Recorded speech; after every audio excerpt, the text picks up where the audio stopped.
Pemirsa, jelang libur panjang dan cuti bersama Hari Raya Idul Fitri, PT Angkasa Pura II Bandara SMB 2 Palembang akan mendirikan posko terpadu pada tanggal 21 Maret dan menyiapkan 650 SDM bersama stakeholder terkait.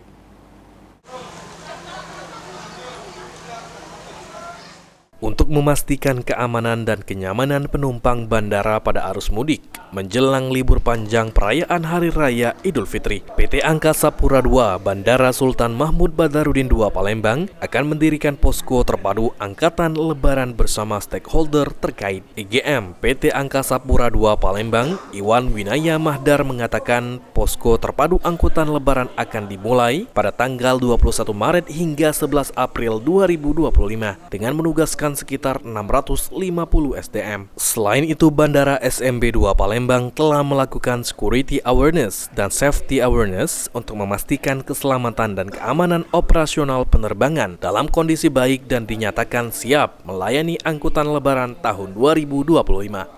Dan kita sudah mengantisipasi kolaborasi, koordinasi dengan semua stakeholder terkait, baik teman-teman dari sisi keamanan, kami disupport oleh Lanut Sri Herlambang beserta Polsek Sukarami untuk memastikan tingkat keamanan bagi pengguna jasa bandara terkait dengan layanan maskapai, ground handling, airnav, Basarnas.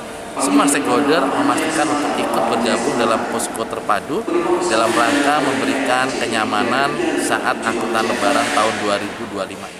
Menurut Iwan, puncak arus mudik diprediksi akan terjadi pada tanggal 28 Maret 2025 dengan jumlah penumpang mencapai 12.500 atau sekitar 73 aircraft movement, sementara arus balik diprediksi akan terjadi pada tanggal 5 April 2025.